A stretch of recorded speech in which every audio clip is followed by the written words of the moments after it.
In the sweltering heat of summer 1980, the town of Hartsfield, Mississippi, moved to its own slow rhythm. Dusty roads, magnolia trees, and quiet codes of silence. Malik Turner, the town's first and only black police officer, wore badge number 146 with pride. Calm, disciplined, and fiercely intelligent, Malik believed in the idea of justice even when the system around him cracked under the weight of racism, politics, and legacy. He had earned his stripes through discipline, integrity, and a deep empathy that often put him at odds with more brutal colleagues. But one July night, the illusion shattered. Responding to a disturbance call behind a bar on the edge of town, Malik discovered 24-year-old Emily Carter, dazed, bruised, and barely able to speak, and Chad Whitmore, the intoxicated son of the town's powerful mayor. Chad was belligerent. Emily trembled. Malik did what he had been trained to do. He arrested Chad on the spot. That one act would ruin his life. The department pressured him to let Chad go. The mayor sent intermediaries. Colleagues warned him quietly to rethink the arrest. Malik refused. Within a week, Emily withdrew her statement. Gossip spread. And then, the unthinkable. Malik himself was accused of assaulting Emily. The story was twisted, that he had found her alone and taken advantage. No physical evidence, no timeline, just testimony and pressure.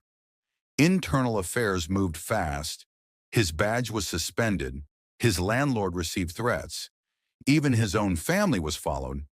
In court, a young public defender named Jamie Delgado uncovered inconsistencies, and Emily, under tearful cross-examination, admitted to being coerced.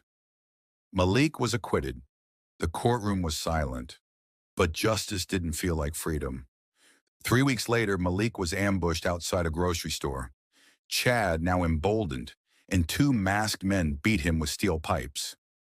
Malik fought back. He broke one of Chad's ribs and shattered his jaw in self-defense. The headline read, "Ex-cop assaults mayor's son." Charges followed immediately. While awaiting trial in county jail, Malik was hit with another shock. He was linked to an unsolved homicide. A homeless man had been found strangled. Malik's fingerprints were allegedly on the wallet found at the scene. Witnesses claimed he was seen nearby. The investigation reeked of orchestration, but no one cared. The town had made up its mind. He was sentenced to life. He entered prison in October 1981. He would not leave until 2001. The Burned Bible, 1983. Malik's first years behind bars were a storm of chaos, isolation, and psychological warfare. Assigned to C Block, a concrete crypt filled with tension and unspoken rules, he quickly became a target. Not because he was weak, but because he refused to play the game. He didn't join any prison gang, didn't beg guards for favors, and didn't respond to provocations with fists. That made him dangerous. He kept to himself, often seen reading from a tattered Bible and an even older Quran. His bunkmate, a wiry ex-preacher doing time for tax fraud, had given them to Malik on his first night, saying, "Whatever you do, don't let them take your peace." It became a routine: sunrise prayer, breakfast, reading, and survival. One night during a staged shakedown orchestrated by a white supremacist gang and tolerated by the guards, they ransacked Malik's cell. He returned from kitchen duty to find both books smoldering on the concrete floor, their pages blackened, curling, consumed. The message was clear: you don't belong here.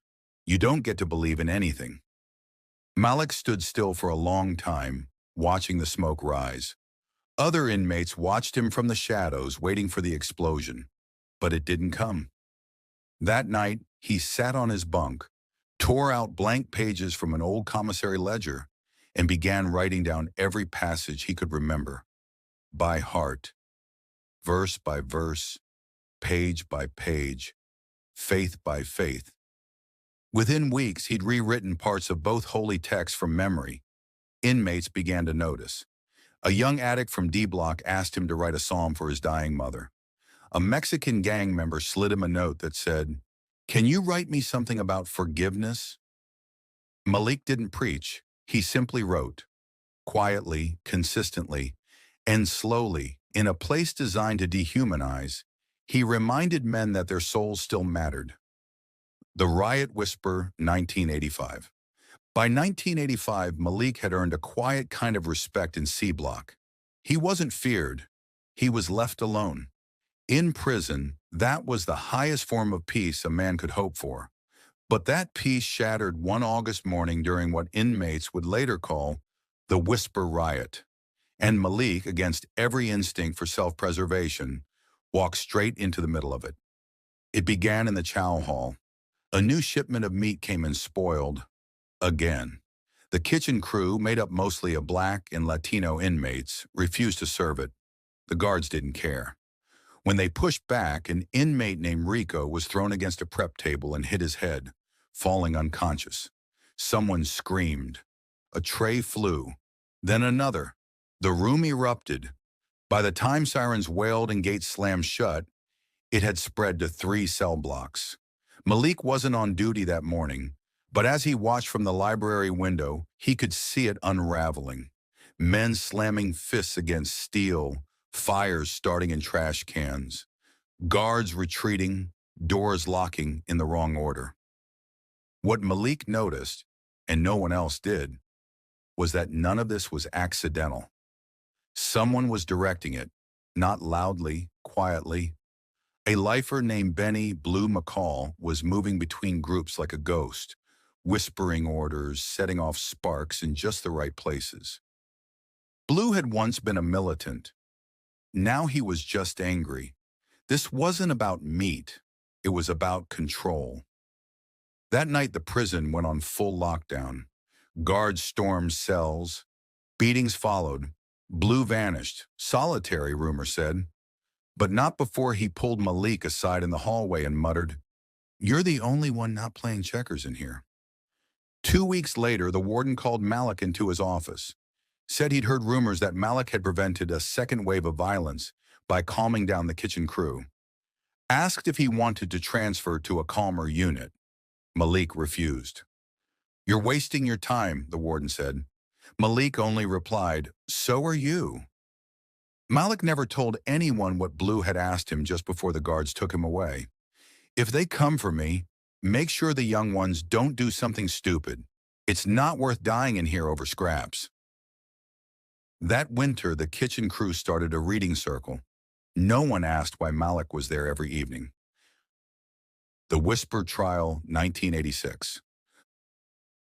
The third year of Malik's sentence brought him to a new prison with an unofficial nickname among inmates, the Mouth. It wasn't on any maps. It had no visitors, no media coverage, but everyone knew that once you went in, you rarely came out the same, if at all. Malik kept his head down, but trouble had a way of finding him, especially now that he'd started filing handwritten complaints about prison conditions and guard abuse. One afternoon, 2 guards escorted him to a room labeled disciplinary court. But there was no judge, no jury, only 3 men in uniforms behind a desk and a microphone that didn't seem plugged in. They told Malik he had violated Conduct Code 41B, something about inciting unrest, and that there would be an internal review. But there was no written report, no witnesses, and nothing Malik could refute. Just silence, until one man leaned forward and said, "We already know the outcome." The next week, Malik was sent to solitary for 17 days, without a charge or a written decision. While inside, he began to hear soft whispers through the vents at night. At first, he thought it was the wind, but the voices were deliberate. They spoke about names he hadn't heard in years. His partner from patrol duty, a girl he'd saved during a robbery, and even his mother's old address, things no one should know. On the 10th day, someone whispered, "You're not supposed to be here." On the 12th, they chose you. On the 17th, there was only silence. When Malik was finally let out, the guards wouldn't meet his gaze. He asked about the disciplinary hearing, but no one had a record of it. The warden told him no such process existed. Cellmates said he was never listed in solitary at all. His name had been removed from rotation for over 2 weeks. And the room he swore he was kept in? Boarded up years ago. When Malik tried to find it again, the hallway ended in a brick wall. From that point on, Malik kept a small journal hidden in the spine of a Bible, documenting everything. Not just the strange occurrences, but the feeling that some part of the prison was watching him and selecting him for something. No matter how much he tried to deny it, a part of him wondered, was the trial ever real, or was it just the beginning of something he hadn't yet understood? The Second Cell, 1987. After a facility-wide lockdown caused by a failed escape attempt, Malik was abruptly reassigned to a different cell, one that had been unoccupied for nearly a year. The guards called it the Second Cell in hushed tones, though officially it had no designation. The door creaked when opened, revealing a small, dimly lit space. The walls were covered in old pencil scratches. Not graffiti, not words, but neat tally marks, hundreds of them. Above the bed, etched deeper than the rest, was a single name, Elias. When Malik asked about the previous occupant, guards avoided eye contact. "No record of that name," one mumbled. Another just said, "Don't worry, you won't be here long." That night, as Malik lay on the creaky mattress, he heard a soft tap, tap, tap coming from the wall behind his head. 3 knocks, always 3. The sound was rhythmic, too precise to be pipes or settling bricks. He knocked back once, jokingly, and the wall answered, tap, tap, tap. He didn't sleep that night. By the 3rd day, the tapping was accompanied by whispers, faint, unintelligible, but urgent. He tried to record the sounds on a contraband cassette player, but captured only silence. When he reported it, the warden shrugged. "That room's always been weird. You'll get used to it." On the 6th night, Malik found a folded note under his mattress. Yellowed, brittle, written in shaky cursive. He never left. The handwriting didn't match Malik's, and the mattress had just been changed the day before. The next day, a new inmate was moved in with Malik, a quiet man who claimed his last cellmate had disappeared midnight. When Malik asked if his name was Elias, the man froze, stared at him, and whispered, "That's what he asked me." After a month of sleepless nights, Malik was moved out.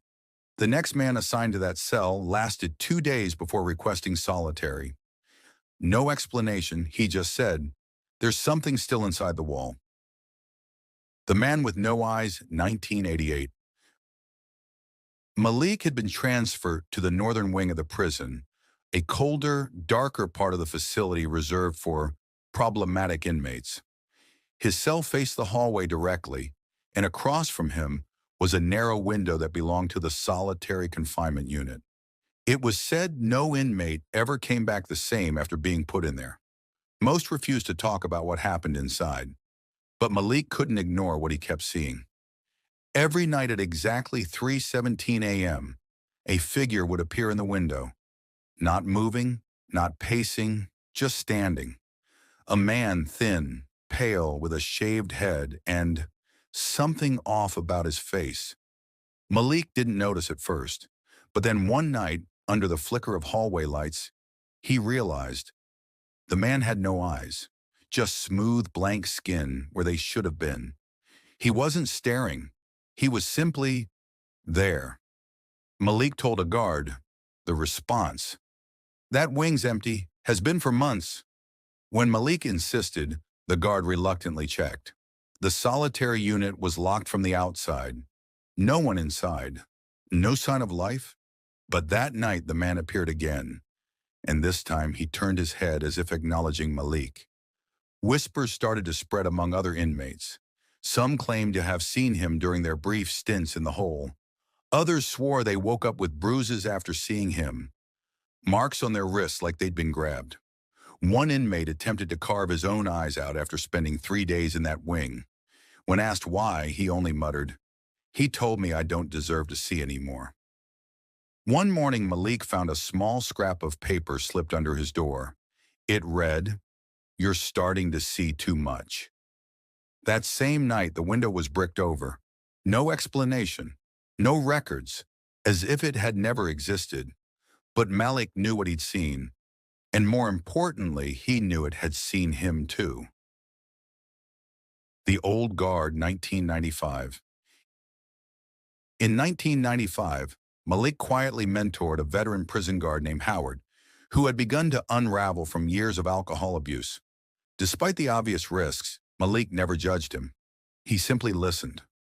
Over weeks, their conversations turned from casual to deeply confessional. One night after a long shift, Howard returned to Malik's cell and admitted something terrifying. He had once handled evidence in Malik's case, and it had been tampered with before trial.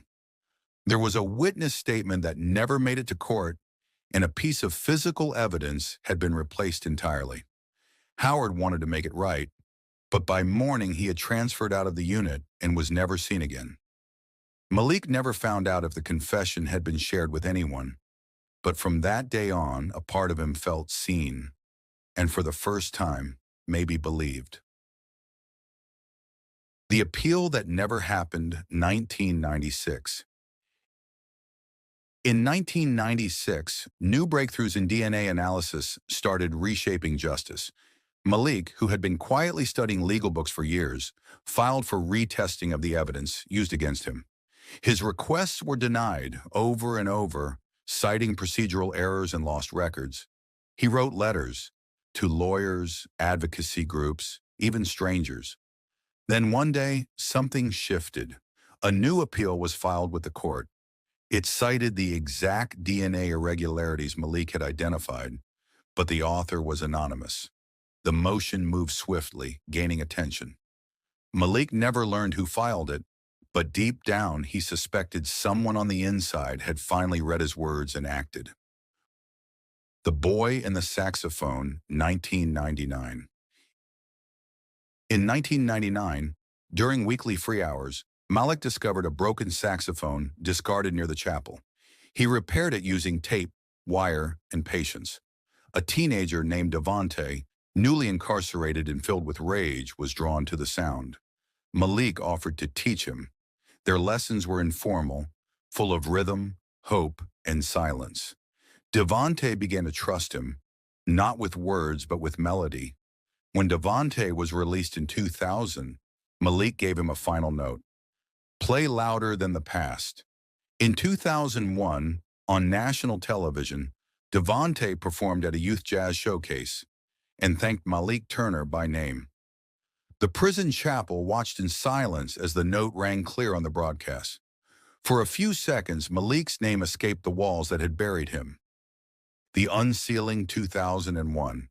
In 2001, Malik's name finally appeared on a short internal list marked "Review Eligible."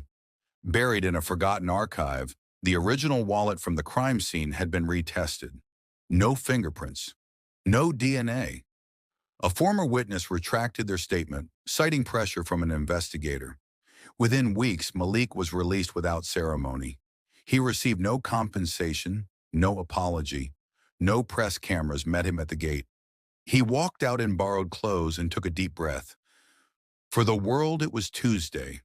For Malik, it was the first breath of a life that had been stolen and quietly returned. Malik returned to Hartsfield with nothing but a box of letters, a worn jacket, and a half-finished notebook.